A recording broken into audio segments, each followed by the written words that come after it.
Hello, Kingdom Speak listeners. Spring is in the air. Can you smell it? Oh, this is the favorite time of the year for all of us to do a little spring cleaning on Kingdom Speak. Welcome back to another episode with Pastor Daniel McKillop.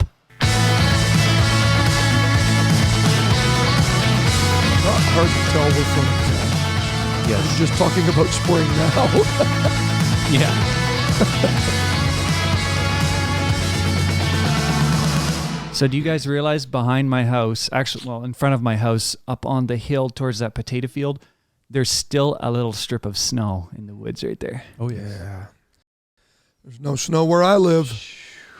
Yeah. Wow. I've still got a little bit of my Spring is in the air. Hey. Yeah, there's no snow where I live either. Yeah. Hey, there's snow where you're from. Yeah.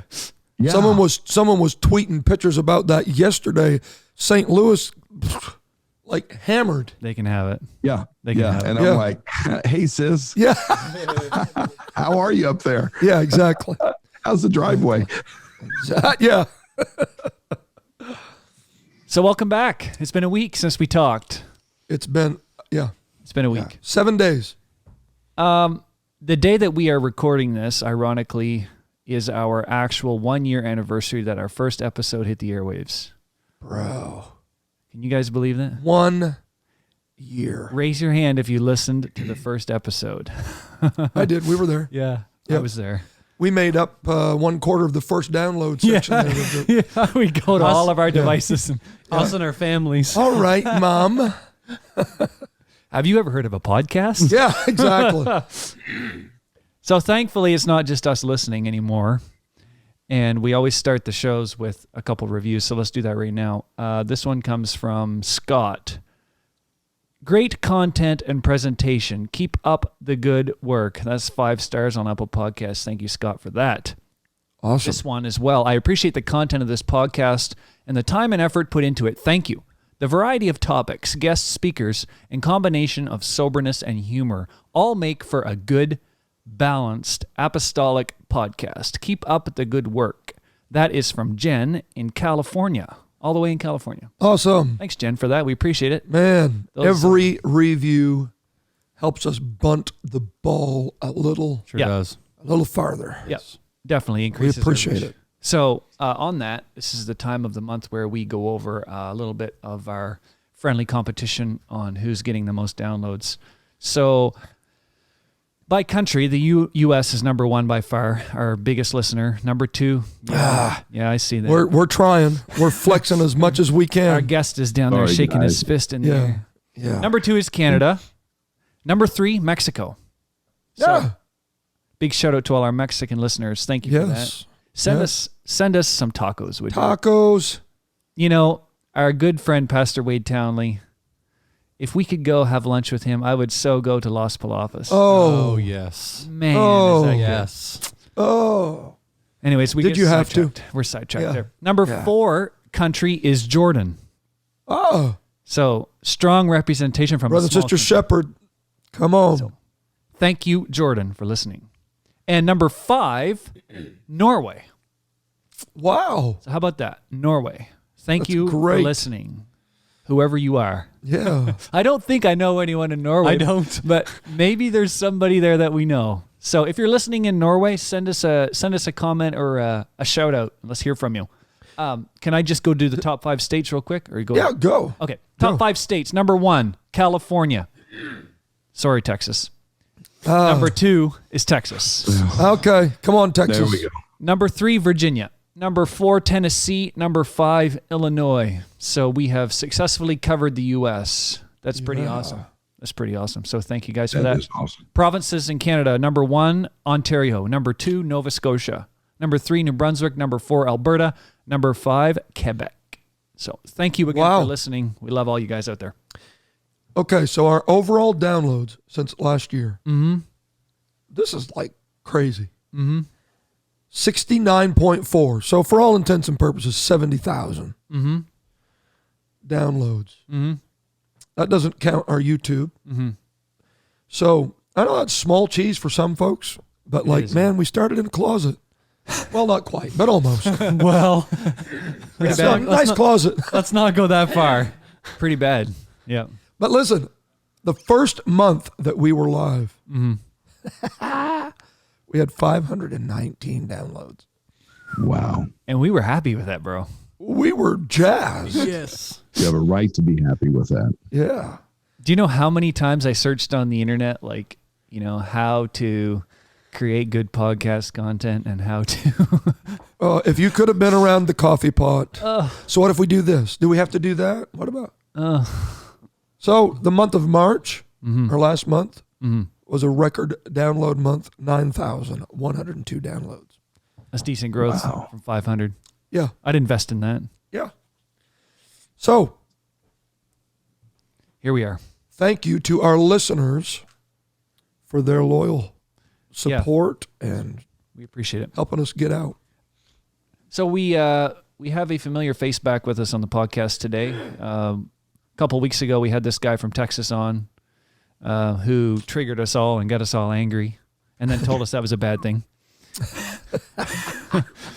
So we've had him come back on. Remember he did the whole Bishop Lambeth thing where he wanted to come back on and talk more. And Yep. it's a growing pattern where people come on the podcast and then they're like inviting themselves back, Yeah. So yeah. We were talking a few minutes. We were talking about the third episode that I'll be back. Oh, here we go. I didn't want to disappoint you. Yeah. So we're talking a few minutes ago before we hit the record button. And we've had, now they've not been as faithful as late, but we went through quite a stretch where we had a loyal thumb downer. Oh, yes. Every episode. Every episode had to have a thumbs down. I mean, it was like, boom. They subscribed, I think, for the sole purpose of thumbing down. What they thank you don't for realize is subscribing. that's worth as much to us as a thumbs up. It's But still don't tell good. them that. It's still good. Yep. Controversial videos like that, if they Yeah. have a lot of thumbs down, the YouTube algorithms love it because Yeah. people are still watching, right? Problem is for Pastor Snyder's episode on anger management, they chickened out. No thumbs down. No thumbs down. So do us a favor, audience. Everybody go thumbs down the video. Yeah. Hey, whoa. Let's see how many we can get. Time out here. Hang on a minute. Whoa. We think they were scared that Brother Snyder was going to come knock on the door Yeah. looking for Go the back thumbs to my old down. ways. What was that? Go back to my old ways. Yeah. Punch a hole in their door. Yeah. There's a term for this and it slips me. But throughout Scripture, if God was wanting to get a point across, he would repeat. Saul, Saul.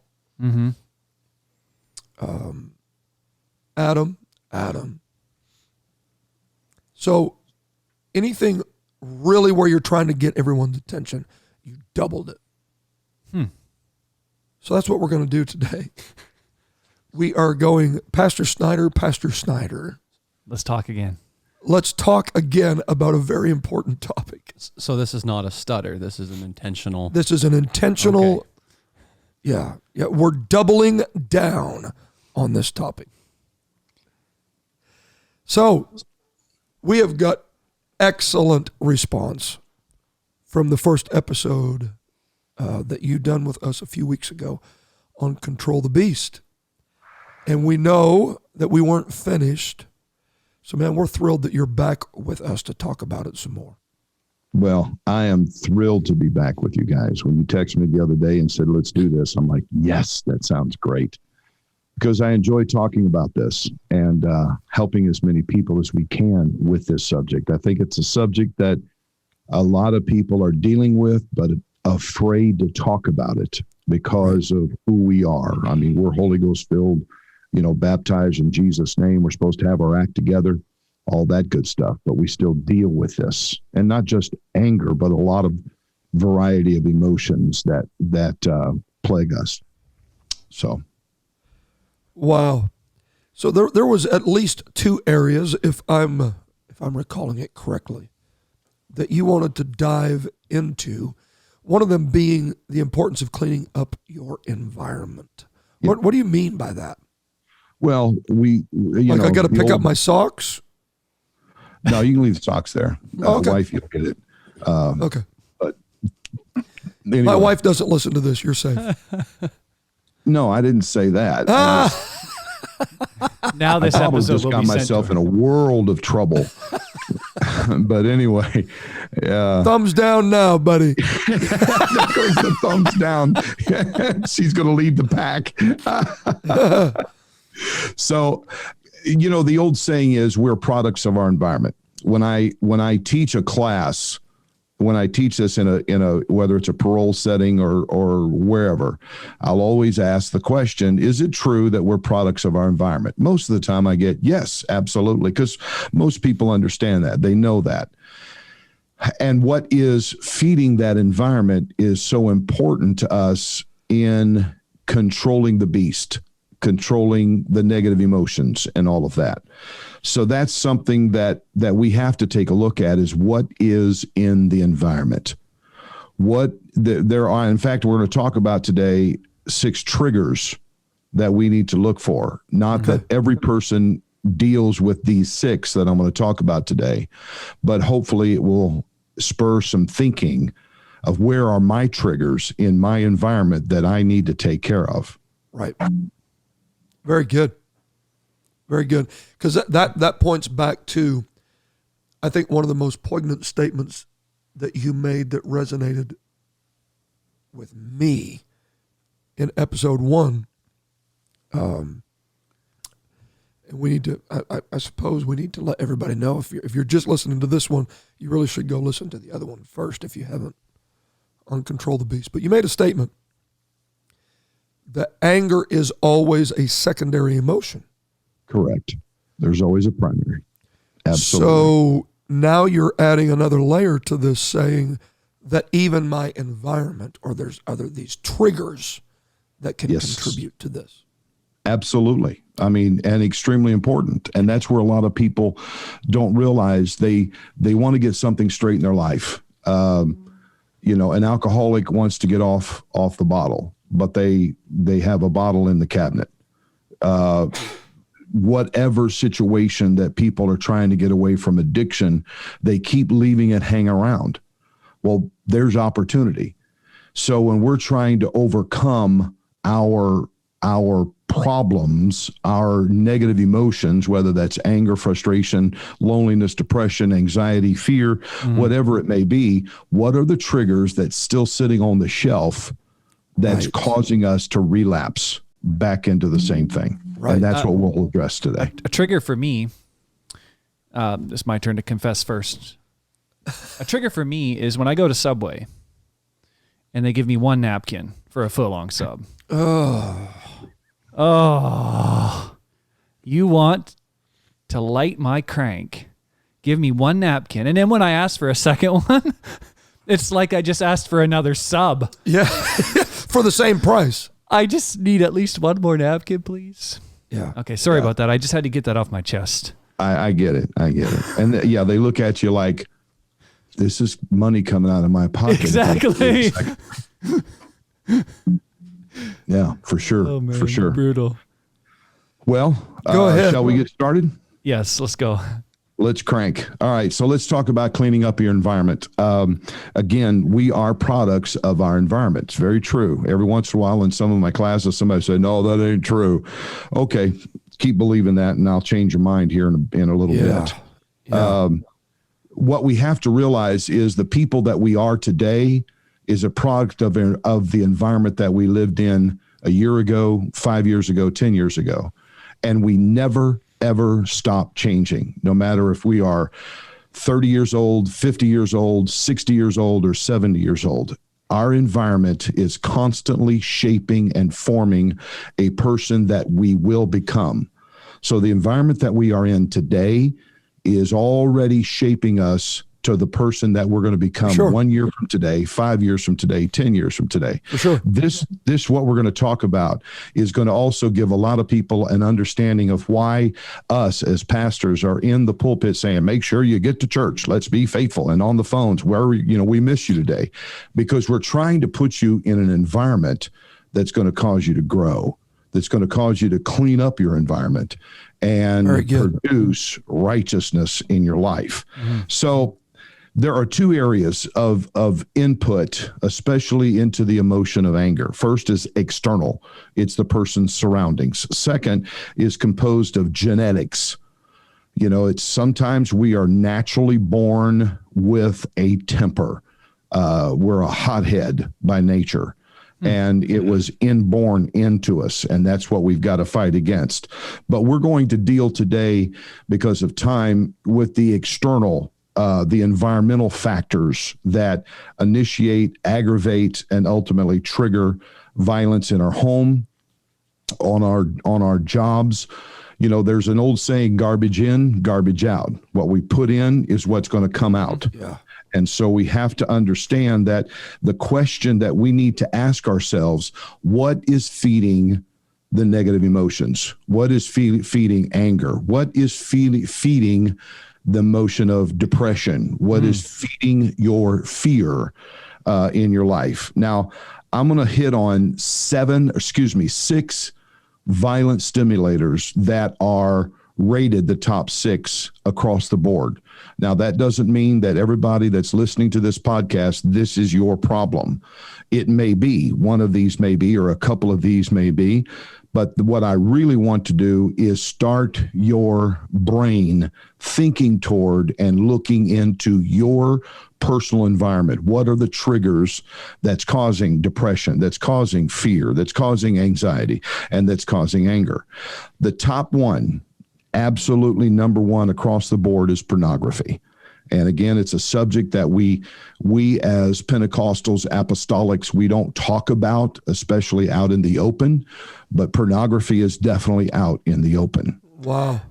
I promise that I will be very careful and not embarrass some of our listeners.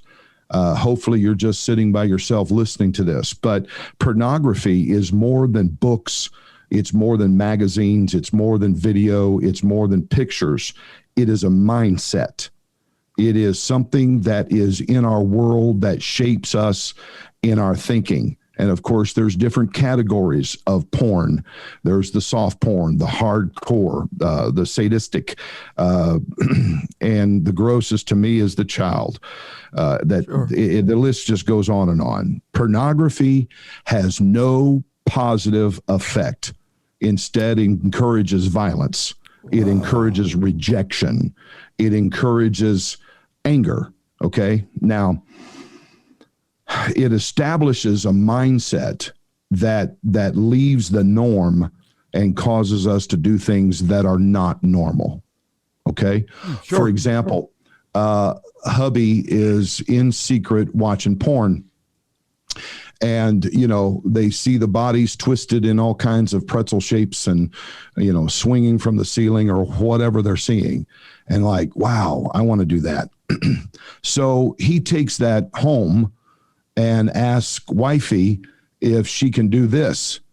And when she says, no, I can't, you know, I can't get, you know, what they fail to realize is these are actors. The camera's off while they twist the body up. Absolutely. And then they turn the camera on and they produce a falsehood. Sure. So when wife says, no, I don't want to do that, or no, I can't do that, rejection. So he swallows that rejection. He keeps it to himself because he's watching something in secret, knowing that it's big problems and big trouble if it ever gets exposed. So that's a pass. Then he continues his habit, his addiction, and we can go into a lot of that what it does psychologically and especially in the physical mindset, what it spurs or sparks in our minds. I mean, it's calming, it's relaxing to a male mind. A male mind has a lustful thought fly through it on the average every 20 minutes, and so it feeds that thing. That's quite a stat. Yeah. Every 20 minutes. On the average, every 20 minutes, a lustful thought flies through the male mind. Now, it depends on what you do with that fleeing thought. Oh, totally. That can bring into captivity. Exactly. So So here it comes again, same scenario, sees something else on his journey into the porn field or porn world, and comes back to wife and said, can you hang from the ceiling or whatever? And she says, no, I'm not doing that. Rejection number 2. The more rejections, the blood pressure starts to build. The anger starts, and now he's fighting with her. Now he's being short-tempered with her. She don't understand why. What has changed? So now there's confusion in the marriage. And so now we've got a big explosion, big fights, big anger, big shouting matches over because porn. Yep. All right. You guys ever heard of Ted Bundy? Yes. Oh, yeah. Ted Bundy went to the electric chair in January, I think it was 1989, I believe. Every news outlet was after him for an interview before he hit the electric chair in Florida. He raped and killed 32 women. The last victim was 12 years old. God. And he gave one interview to Dr. James Dobson of Focus on the Family because he had a message he wanted to get out about pornography. I don't know if you know his backstory. I'm sure you know what the news has said. Ted Bundy was raised in a Christian home. He had his mother and father was married, remained married. So in other words, he was not a child of a divorced single parent home. He had good upbringing, good principles, all of that. His journey all started with the kids playing in the neighborhood and the trash cans that used to be in the back alley. The trash truck would go down and toss the cans. He found some magazines with his friends in trash cans. So they started frequenting those trash cans. But see, this is addiction. Addiction's never satisfied. Never satisfied. So the longer we look at the soft porn, then it doesn't give the thrill, and we have to move up to the hard porn. And then another level, and then another level. He said the same. Now Ted Bundy is telling Dr. Dobson this. I've got the interview on video, how that it just kept getting worse and worse, and he had to get more potent pornography to satisfy his fling until he finally, what Dr. Dobson said, you opened up Pandora's box, and he reached out to the first victim to get the thrill that he wasn't getting with the highest level of porn. So, and here's the situation. He was a DA in the state of Washington. So he knew the judicial system. This was pre-DNA days. So he knew what to do and what not to do to not get caught. He was extremely likable. In fact, they were talking about possibly having him run for governor of the state of Washington. All the while, in secret, he is raping and killing college girls because of his addiction to pornography. And then the last victim was 12 years old, and that's how he got caught. So again, it produces frustration. It produces anger when the one doesn't want to do what the other does. So that's a trigger. Okay, in a possible trigger in lives. Second thing is violent videos, television programming. Most men in our world today are drawn to action, but there's a difference between action and violence. At any time, women and children are depicted as helpless victims or obstructions to gratifications that needs to be removed as a violent stimulator. Right. The mind, the heart, and the mouth, as we talked about last time I was with you folks, is connected. What we put into our mind, what we think becomes what we feel. It becomes an emotion. It becomes a belief system. And then not long after that, out the mouth, it comes. All right. Now, do you feel, let me ask you this, not to get down a particular rabbit hole here, but video gaming has gone to another level. Yeah, it sure has. The role-playing aspect, has that contributed to the severity? Oh, yeah. Of the addiction? Now, I don't have any stats in front of me, but it's definitely a contributor. I mean, court cases. In fact, another one we're going to talk about is professional wrestling. And I mean, years ago, 11-year-old junior watched professional wrestling all the time and was outside, took the neighbor's 11-year-old. He was 11. She was like 9 or 10, and body slammed her on the concrete driveway and killed her. Ay, ay, ay. Wow. Sure. Kids, I think I hit this the last time. Children do what they see and say what they hear. They're very moldable. There's not much difference between children and adults. The only difference is it takes longer for adults to mold into what we constantly see and hear. Wow. You know, I had a couple come to me saying, I can't control my kids. They're always screaming and hollering and all that stuff. They watch professional wrestling every stinking night. Wow.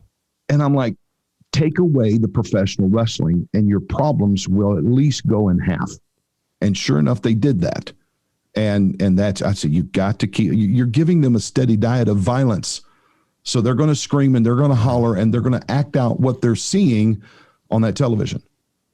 So we got to be careful what we ingest into our minds, because it becomes stimulators into good and bad. All right. So if we're watching YouTube channels of preaching, good apostolic preaching, guess what?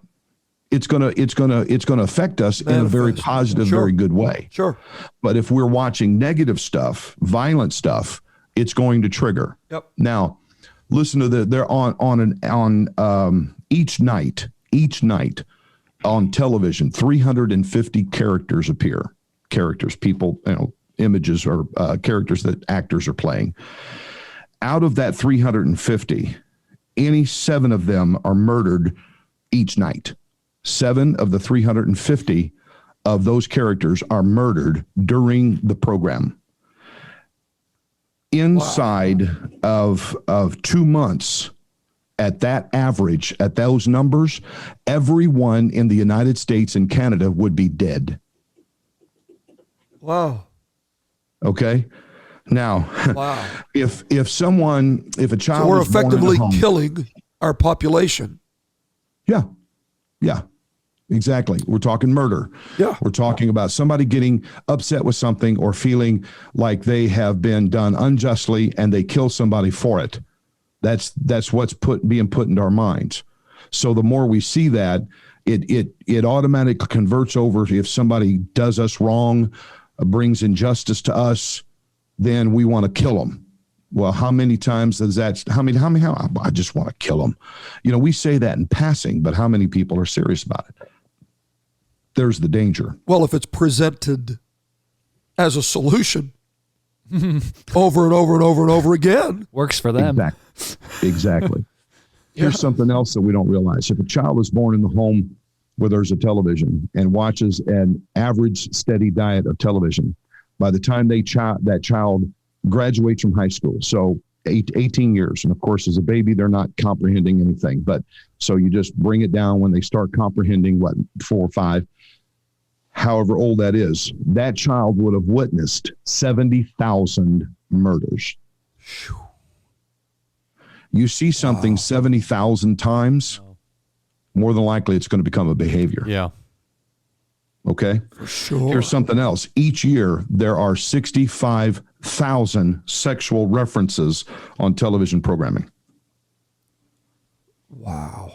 So again, we've got to look of what is in our environment and what's triggering the feelings that we have. Okay. Magazines, not a real hot item, but it's there. It's on the chart. Magazines are written from a writer point of view and viewed the way they see it. It's through their filter. May not be the correct filter. I mean, look at the news today. I don't know what to believe when I listen to the news. Right. So opinions, both positive and of course critical. Language is the number 4th. Critical language, screaming, hollering. We really need to watch what we say, because the way we say something to each other is very important. It's not what you say, It's how you say it that makes all the difference in the world. And if we have a very valid point and we're screaming and hollering and peppering it with, you are one stupid individual, you idiot, how can you think something like this, and all of this stuff, Right. you just ruined your valid point that you need to make. Oh man, So it's not what can I you interrupt say. you there for a second? Yeah, go. I just read this in Jordan Peterson's new book, and he talks in this first rule about you should never casually denigrate. And he talks about the very thing about how your words form such an amazing point when you talk to someone. And he talks about a child and how children, when they develop, before they can speak, they point. Oh, Right? So a child learns to point before they talk. wow. And he says our whole behavior, excuse me, is built around points. A child will point. Well, come on. They want candy or they want. That's so good. And then he said that what weaponizes the point is when you as an adult respond to the child. And when they point at candy, you give it to them. Then they learn, oh, if I point at candy again, I'll get more candy. Right. And he said adults are no different, but we use our words as points. Wow. Very powerful, very powerful. But it just Shoot lines me up with that what you said. title and author's name. I want to read that book. Yeah, he's a Canadian, by the way.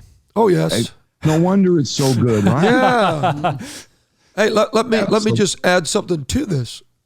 Okay, we've talked about this before, but the passage of Scripture that talks about His word will not return unto Him void, but a lot of times we don't give credence to this portion, but it will accomplish that for which it was sent. Right. So why you're saying it Yep. is as critical as what you're saying. You can communicate truth with the intent to kill somebody, and it will. Come on now. It will. If you put that in 2021's world where everything's said online, like that we would do a whole episode about that. But Yeah. the stuff that is said online to people, Yeah. I've heard preachers preach truth that you knew they were doing it for the wrong reason. ouch, ouch. Come on, somebody. Anyway, back at you. That was free. All right. Moving right We're back, along. folks. We're back. All right. Number 5, mentioned it earlier, professional wrestling. Sounds a little ridiculous, but folks, it's out there. It's real. And anyway, to me, it's ridiculous. I mean,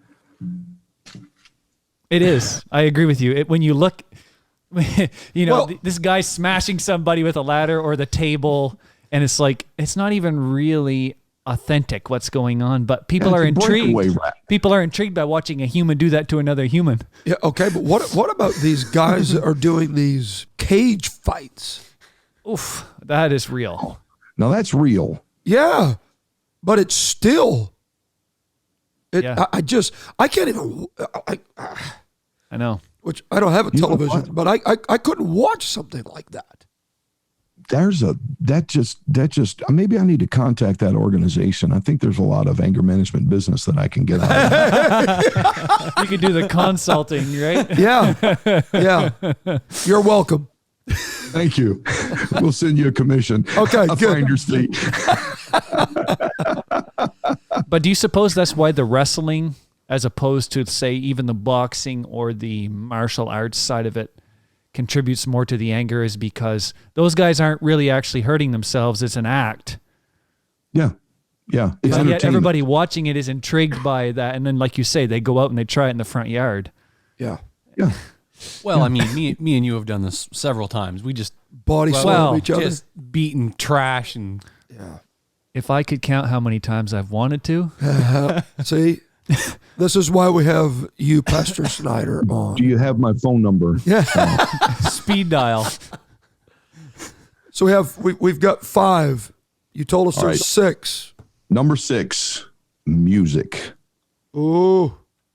One of the most powerful mediums that we have today. And here's how I present that, especially when I'm in a class. I'll ask the class, why do we go to church? what do we hear when we go to church? And of course, music, songs, yeah. But we also hear a sermon. And so the next question is, how often do we do that? Well, once a week, once every other week, once a month. So we hear that sermon preached, and then we develop faith. We develop a belief system that believes in God and whatever direction we want to go. Right.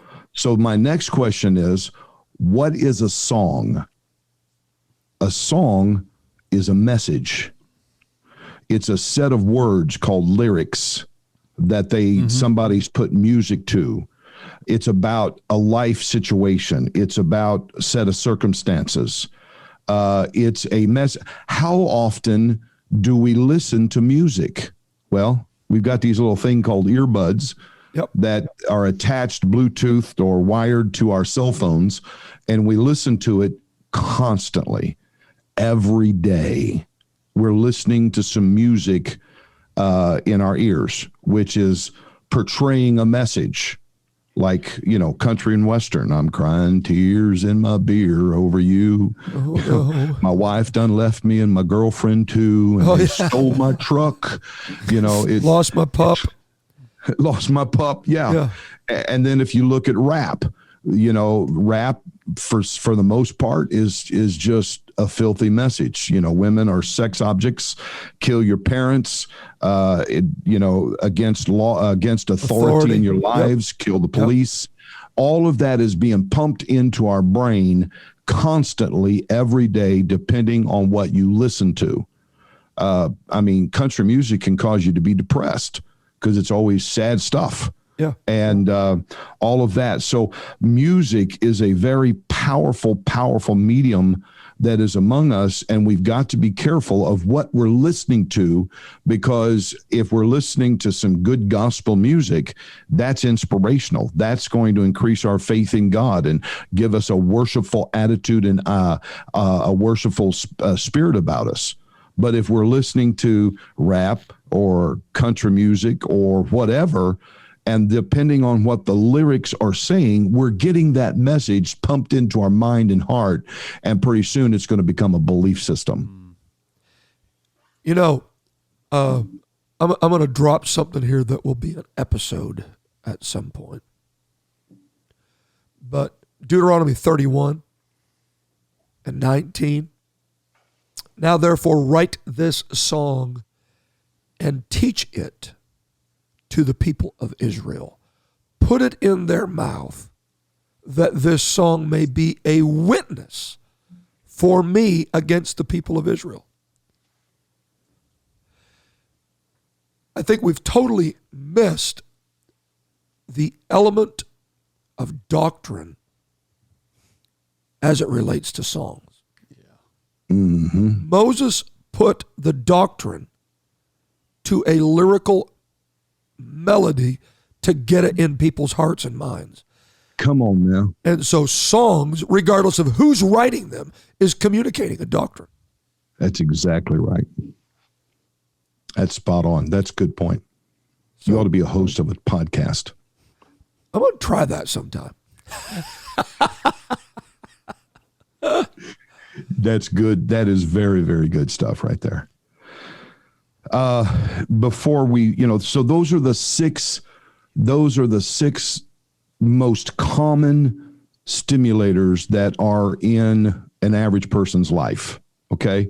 So we've got to be careful. Now, again, you may fit talking to our listeners today, you may fit one of those categories. And again, you may not. But if you're having trouble with depression or fear or anger or some kind of negative emotion, look into the environment that you're living in and find the stimulators, find the triggers, and deal with it. Don't, ignore it and hope it goes away. It's not going away until you address it. So we've got to diffuse the situations. We cannot build up to a violent confrontation by filling your surroundings, your environment, with violent stimulators. So there's something there that you just said that made me think of, if somebody is dealing with anger, as you talk more about this, there's a lot more to it than just saying, well, you need to control that. Yeah. It can be a layered level of things that, like you say, you're ingesting that create that monster. You already know that you need to control it. Right? That's what I'm saying. Just to say that to someone, well, you have an anger problem, you should control it. Right. Easier said than done. Yeah. Mm-hmm. Yeah. Yeah, you got to control the beast. You got to get that beast under control. And it's intentional. That's what's so powerful about these. Pornography, violent videos, TV, magazines, language, professional wrestling, and music. Is that the right? That's it. Pastor Snyder, I wanted to just ask you in passing, we talk about books a lot on the podcast. Have you read Emotional Intelligence by Daniel Goleman? I did. Got it in my library. Yeah. What an incredible book, eh? Incredible book. Phenomenal. Bought it years ago. Yeah. And he talks about, and I went back and looked, I read this book since we had our last episode with you, because the topic intrigued me, the emotional intelligence stuff, and I'd remembered seeing that title out there, so I went and looked it up. And he talks about 4 areas of emotional intelligence, and those are self-awareness, self-management, social awareness, and relationship management. Wow. There you have it. Wow. But he talks a lot about the first 2. It's all you, right? It's all you, your awareness and your management. Wow. But the other 2 are totally not you. It's social awareness, right? And then relationship management. It's really incredible book. Exactly. It is a phenomenal book. I recommend anybody to buy that, along with a copy of Control the Beast. Hey, there we go. Yeah. You heard it. Hey, and it's live now, right? It is live. So if they you go can to go. True North, go ahead. I was going to drop it. Go ahead. You drop it. You're the host. TrueNorthDFW.org.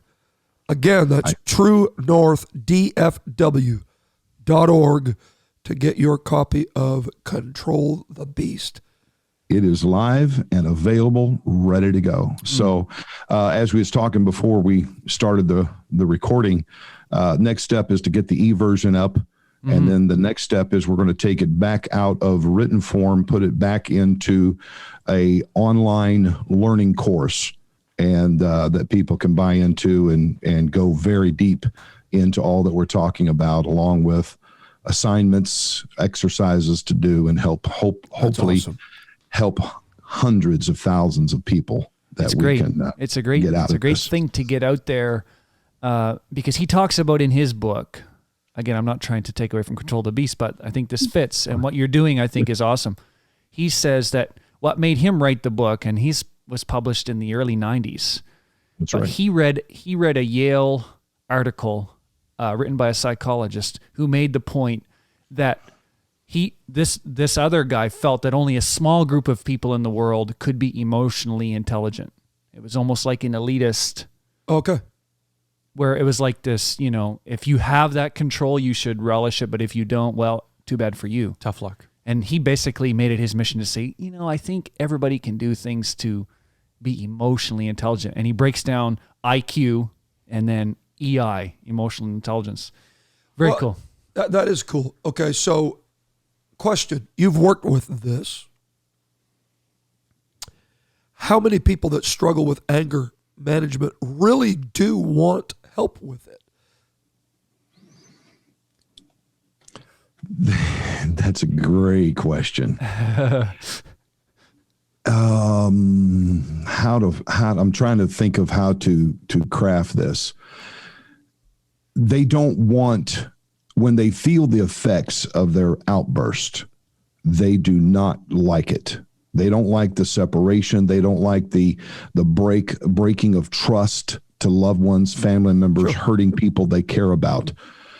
To admit I have an anger problem, there's the challenge. Like I said in the last episode. Inwardly, they know it. Inwardly, there's no question about it, because they feel the distance that they put between them and a coworker, a friend, a church member, or even family.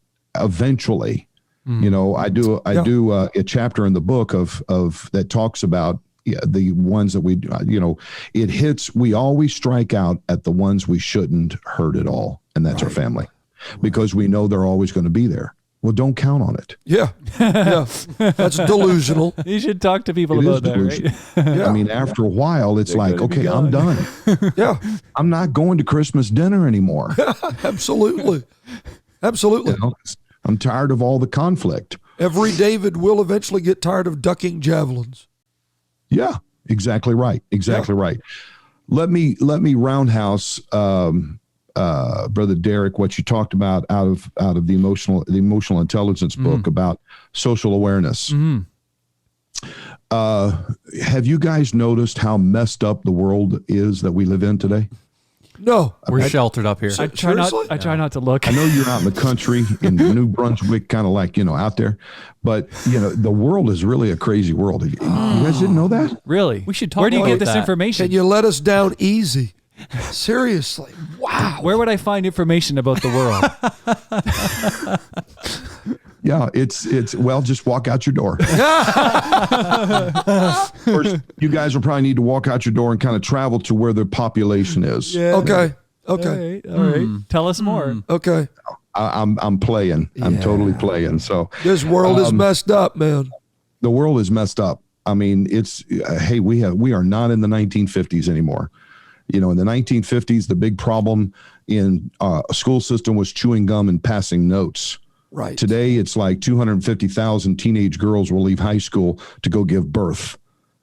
On any given day here in North America, period. This is the United States and Canada. There's 100,000 guns in classrooms. Wow. Because of the crazy messed up world that we live in.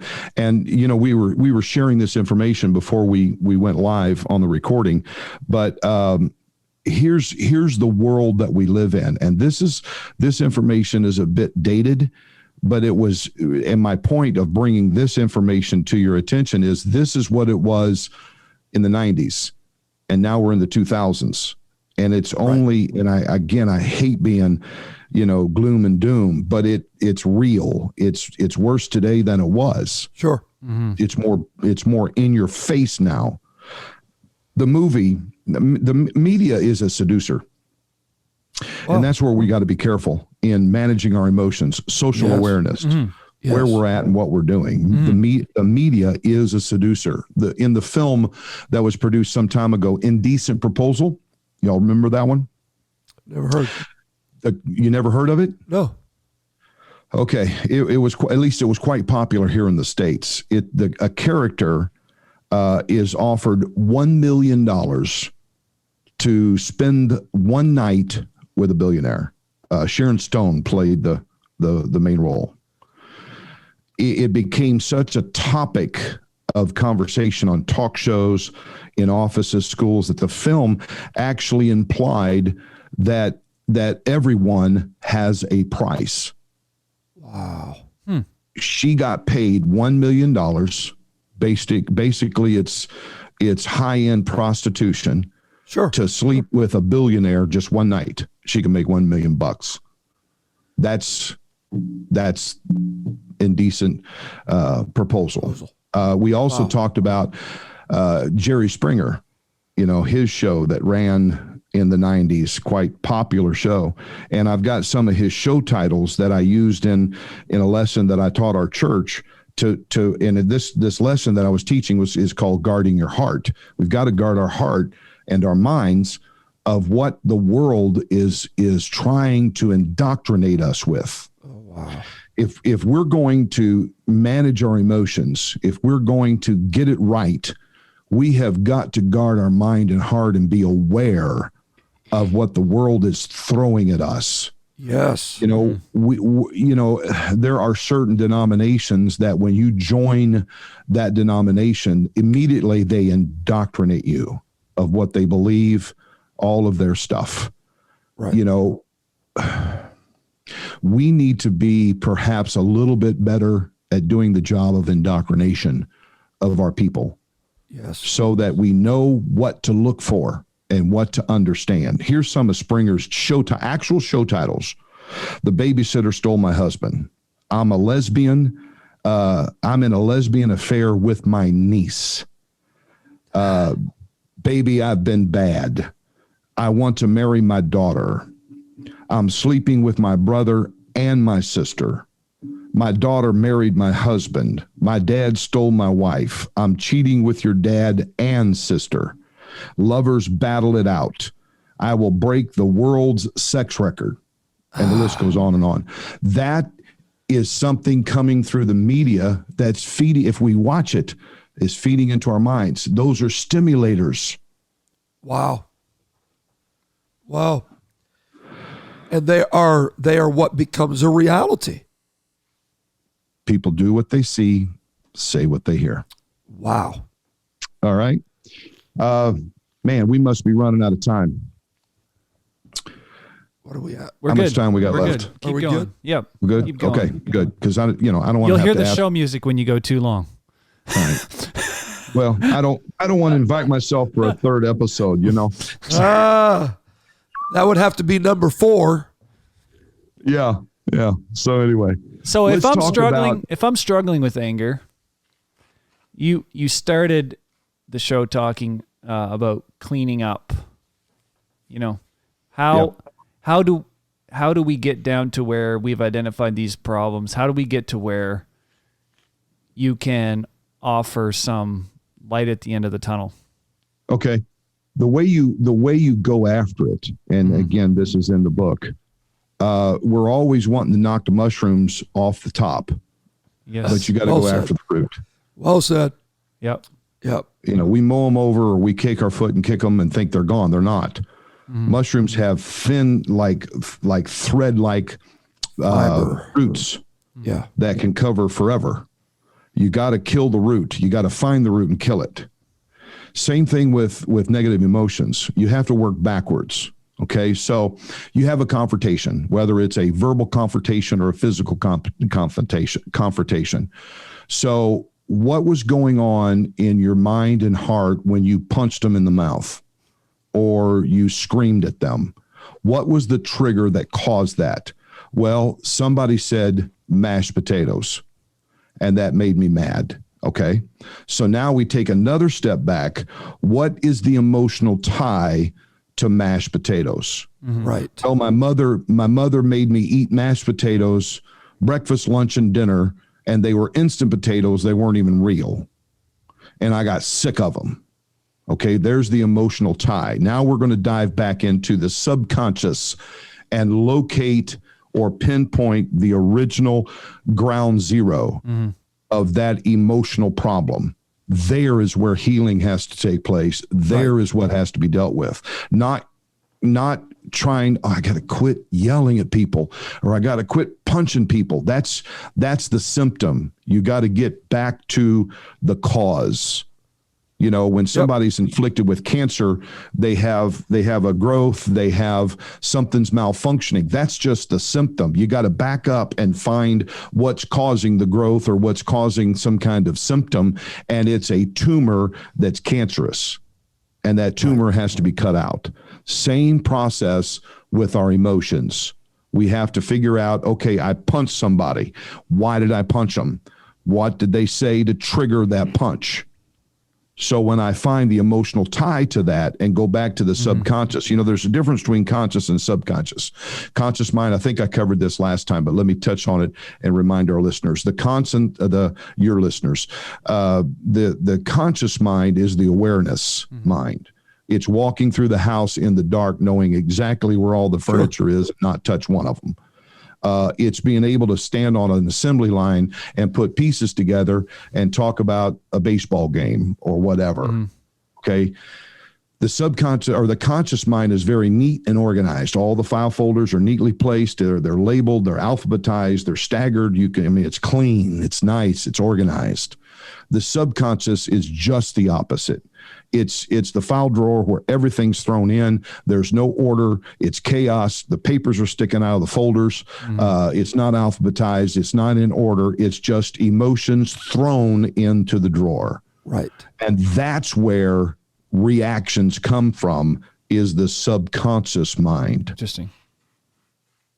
Make sense? Yes, sir. Did that answer the question? Yeah, no, that's great. That's great. How do we fix it? Okay, so let's talk about another chapter in the book called 9 Levels of Relationship, How to Deal with Toxic People. Relationships are extremely important in all of this.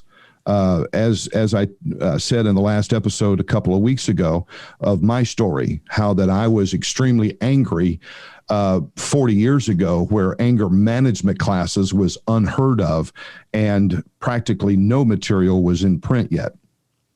So it was my wife and I, trial and error, talking it through, praying about it, and learning from my mistakes on how to manage my anger until I got material that I can read and, stuff that I took and learned to put me where I'm at today. One of the things that I realized in my journey is the levels of relationships that we have in our life. Too many times we keep trying to shove relationships into a category that it doesn't belong there. We're trying to make an acquaintance a best friend. Right. It's not working. Or we're trying to take a good friend into a spousal relationship. Right. It's not working. And so it causes frustration. It causes depression. We get depressed because we think our self-esteem's getting hit. They don't like me. They don't hate me, or they hate me, et cetera, et cetera. So let's go through the number one level of relationship is my relationship with God. First and foremost, that's the relationship that needs to be worked on, that needs to be understood, that this is a vital relationship. A relationship with God is an absolute. And we've got to make sure that relationship is solid, that relationship is good, and it has to be worked on daily. Now, we all know sin separates us from God. God never leaves us nor forsakes us, but we distance ourselves from God when we allow sin to come in our lives. So that's the first relationship. Now let's start. Number 2 talks about the physical relationships that we have in our life. And number 2 is our spouse. If you're married, it's my wife. In my personal life, in my personal 9 levels of relationship, my wife outside of God is everything to me. She knows everything about me, all the good and the 1% of bad. Yeah, well, there you go. You must have had a bad week last week. I thought it was less than that. Yeah, no, it's just, in 40 years of marriage, I think I made her mad twice, Wow. It just, That's great. yeah, I constantly remind her how blessed she is. Oh my. Anyway, and then she just rolls her eyes and keeps walking. And anyway, here in this relationship, when you have a good spouse, accountability is an absolute. In my research in all of this, especially when I was thick with probation and parole and court services, they asked me to develop a course for sex offenders to help them with that area of their life. And so in the research, I bumped into websites that I don't need to be. So out of accountability, I would call my wife over and say, look, I'm doing research. I bumped into this. And then we deleted it. Very good. Because if I didn't tell her and we deleted it, it's still there. And if it pops up and she sees that, I got a problem. Yep. Yep. So in that relationship, there has to be absolute brutal accountability, openness, what you're feeling, what you're experiencing, what you're doing, where you're going. You have to be accountable in that relationship. And it's vital for it to work, because this level of relationship is an ultimate trust. And if you don't have trust in this level of relationship, you don't have this level of relationship. Wow. Okay. So the number 3 is my mentors. Of course, right now, all of them have died in my life. So, well, if you're asking me to be one, I'm not going to do it. I'll tell you that. Yeah. In fact, matter, it's kind of freaky It's kind of freaky.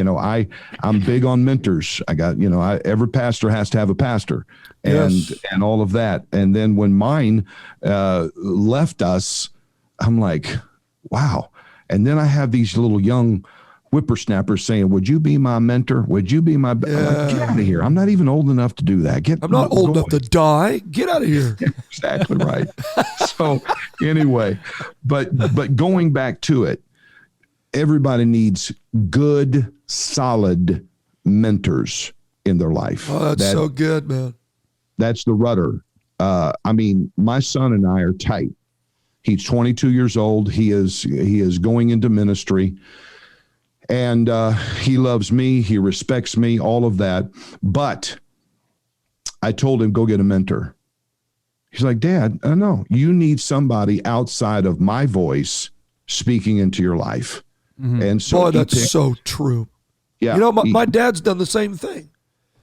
And I think that's an expression of the fact that he's not insecure in his position in my life. Yep. So good. Absolutely. So good. Absolutely.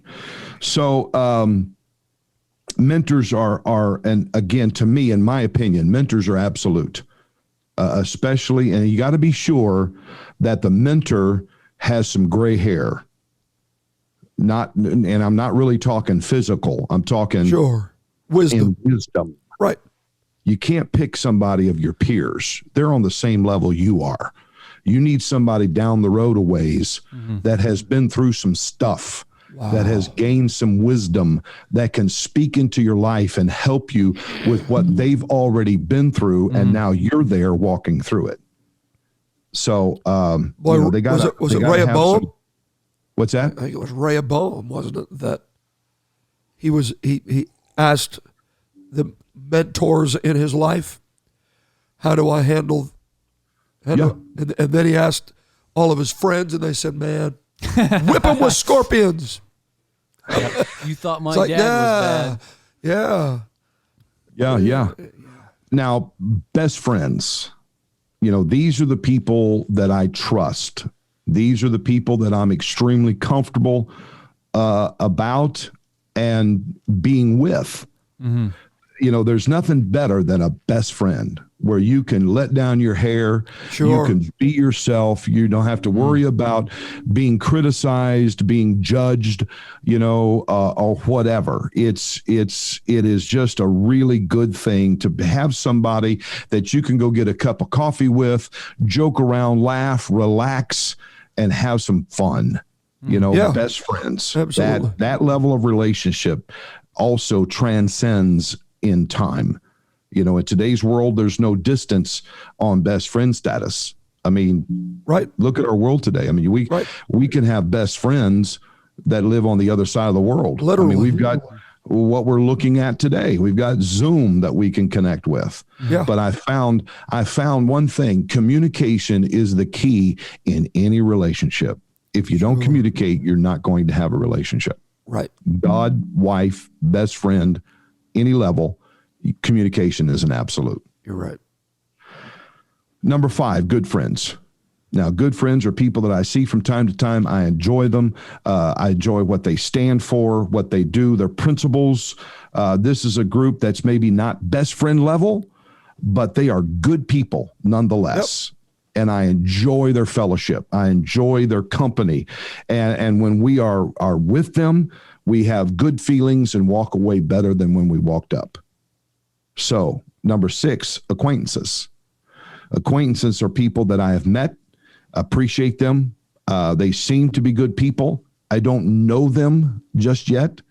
They're not good friends yet, but they're good. These are people that perhaps I do business with. I see from time to time. I run into a coffee shop. Many times people confuses the category of relationship with good friend and best friend category. They look at a good friend, but they don't consider they're not really best friend yet. The trust factor is not there yet that you have in a best friend. So you can and most likely will get hurt or your trust broken when you try to push certain categories into another category that are not ready yet. Right.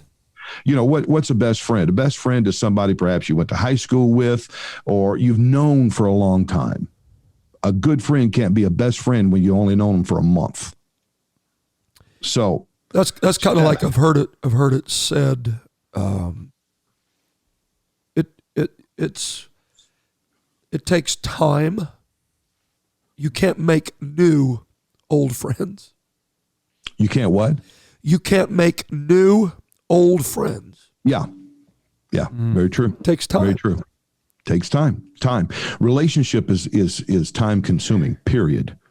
Our relationship with God, our relationship with our spouse, our best friends, our good friends, it all has a price tag called time. And it's always been alarming to me if you've ever been around somebody and they don't have old friends. Yeah. That speaks. That speaks loud. I appreciate every new relationship that I have, but man, I'm not. I lose my comfort in a room where I can't find this guy. Don't have an old friend. Yeah. My best friend, Bert McGavick, that I grew up with at New Life in St. Louis, lives in San Antonio, Texas. And to this day, we still talk all the time and text each other and poke fun at each other and all that. Still best friends to this day. I said that because I want you to know that I've got old friends. Yeah, there you go. Slip that in there. There you go. All right. This is so good. 7, Go ahead. working relationships. Now, Yes. these people, working meaning at work, okay? I don't really like these people. These people get on my nerves.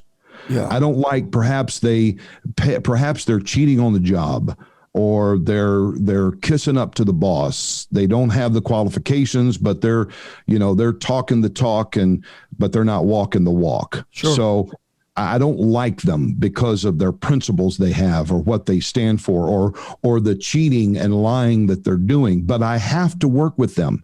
If I cross swords with them, it's going to cause me problems on my job with my relationship with my supervisor, and it's not worth losing a job over. So when I clock in, I'm professional. I'm courteous when I see them. Hey, how you doing? How's things going? Good to see you again, and keep on going. When we're on a project together, it's all work. When I clock out, they stay there. I don't go to dinner with them after work. I don't go to Saturday softball with them. I don't do anything with them outside of the 9 to 5.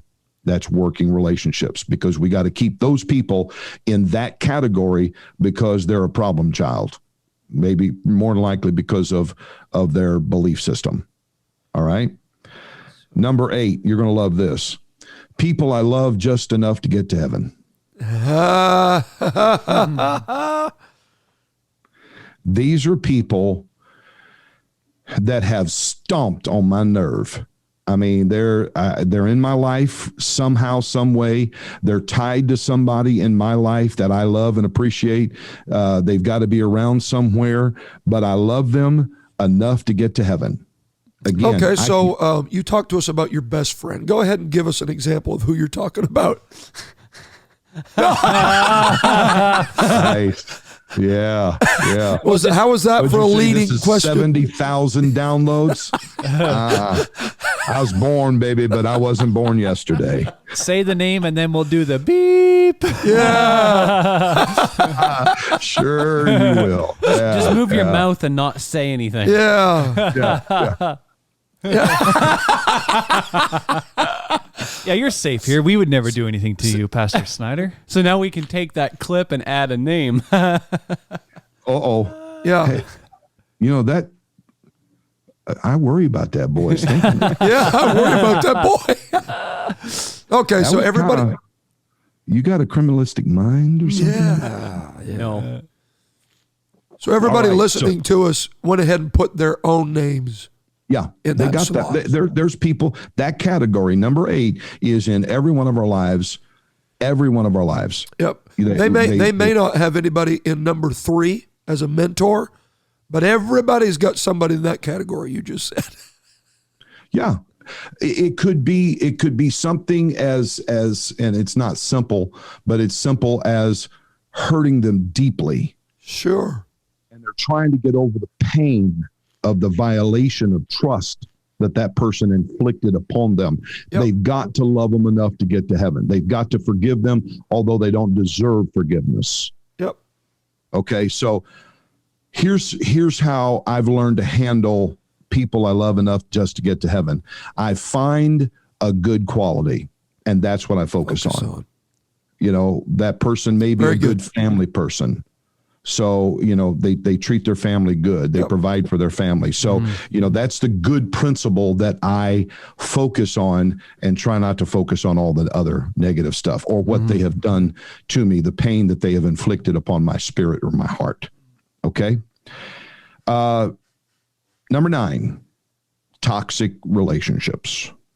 Oof. Toxic relationships. This is the category where relationships are that they cannot be repaired. Every time you touch them, every time you go around them, every time you try to fix them, you walk away in shambles, you walk away hurt, the pain has been inflicted. It's toxic, it's poison. And there's only one thing that you can do in a toxic situation: contain it and dispose of it. Wow. That's it. Wow. Now, here, let me inject right now. The problem is we try to take a toxic situation and slide it into a best friend category. Right. Or best friend has become toxic. Yes. And that's possible. It's very possible. It's very possible, especially when the trust factor is broken in a best friend situation, right? Or even in a marriage. When trust is violated, it becomes toxic. You know, and I do know we're probably pushing time restraints, but this just fits. I've talked to people, counseled people, that maybe something inappropriate has happened between two individuals within a congregation. Yep. Hello, somebody. And, okay, you got to forgive them. You have to move on. But that relationship will never be the same again, and shouldn't. It shouldn't be the same again. Yeah. Yeah. Now, do you think it can get back to an acquaintance level? Like, is it possible that it can move back up the chart a bit, to use that kind of a term? Or? I think that I think within a congregation that they can be brothers and sisters, and you can love them enough, as you said. They can go to number 8. Yeah, exactly. Yeah. Yeah. But you can't move them up much higher than that without that toxicity reemerging. Absolutely. And you know, right. It's not really, I think we do an injustice to forgiveness to think that forgiveness can only be exemplified through complete reinstatement to previous relationship status. And that is correct. Here's the deal, and I go into this in the class setting, that when you have a toxic situation, for anything, forgiveness is an absolute. You have to forgive. Yeah. In a secular situation, I teach forgiveness. I can't put the chapter and verse to it because it's a secular situation, you know, separation of church and God, which is a bunch of baloney. But anyway, but forgiveness is a phenomenal exercise emotionally, because when we forgive, we let go. You have to let go of the situation, or it's going to poison you so deeply you will die emotionally and spiritually. So forgiveness is an absolute. Now let's put the God factor back in. We have to forgive, because the Bible says if we don't forgive them of their trespass, God's not going to forgive us. Right. Ouch. Yeah. Right. And I've got a situation in my life even right now that is a very toxic situation. I have contained it and I've put it away. And I have to forgive them. Are you ready? Because I'm not going to spend eternity in hell with them. Yes, right. Well, Or you're not planning on spending any much more hell on earth with them either. Now, Go ahead and give us a name. oh, we're gonna have fun with this one. They're going to have to watch this when they can't listen to it. Pastor Caleb Adams last week described it as kicking a cow. Yes. Yeah. Can a toxic relationship heal and get into one of the other categories? Yes, because God can do anything. Sure. But in the class where I was getting to, in the class, I teach that when somebody has hurt you, especially repeatedly, you forgive them, make it right, but keep them at an arm's length. Yes. Don't give them the opportunity to hurt you again. Yes. Because the relationship, you have to put them in a category, whether it's people I love enough to get to heaven, or it's a working relationship. I got to be able to work with them, and that's it. So they're in the 9 to 5 category, or they could move up to an acquaintance. I know them. I talk to them in passing. I'm professional. I'm courteous, and that is the end of it. Right. But when they deal with there's a town in Missouri that a factory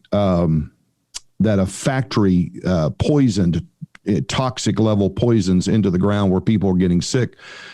And the only way they were going to be able to fix that town is that they had to relocate everyone in the toxic area, tear the houses down, tear the factory down, and scrape the soil until the soil became pure. And they barreled up and sealed the barrels of the toxic soil and disposed of them, refilled it with clean soil, rebuilt the houses and rebuilt the factory, and it's whole again. That's a lot of work. And of course, the government had to put out a lot of money to make that happen. So in other words, a toxic relationship will cost a pretty penny emotionally to fix. But before it's fixed, the toxins have to be taken out, contained, and disposed of. Wow.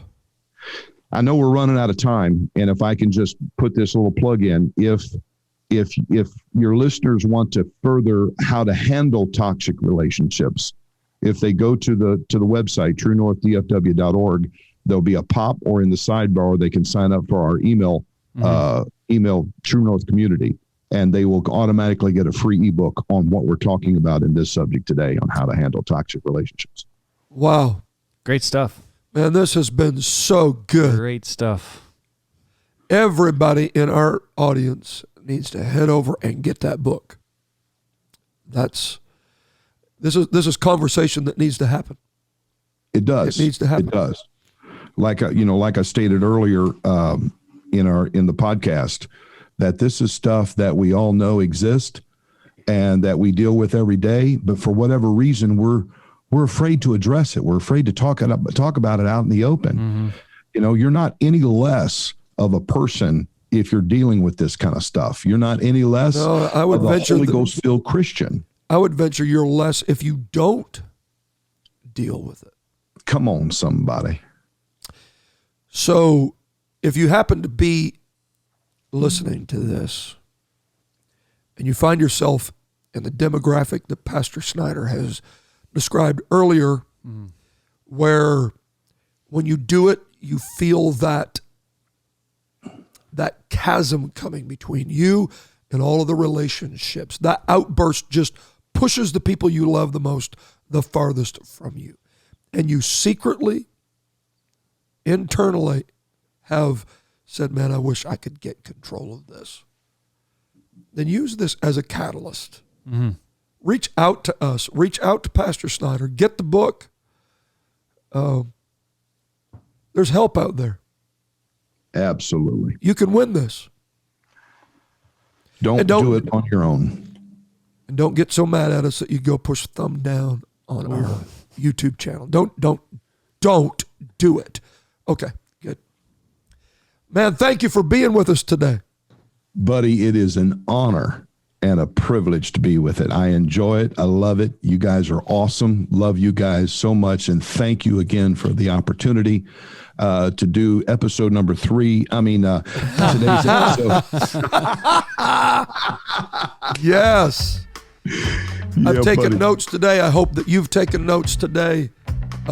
This has been some really good stuff, and I'm sure we'll be talking again in the future with Pastor Snyder. Thank you for joining us today on Kingdom Speak.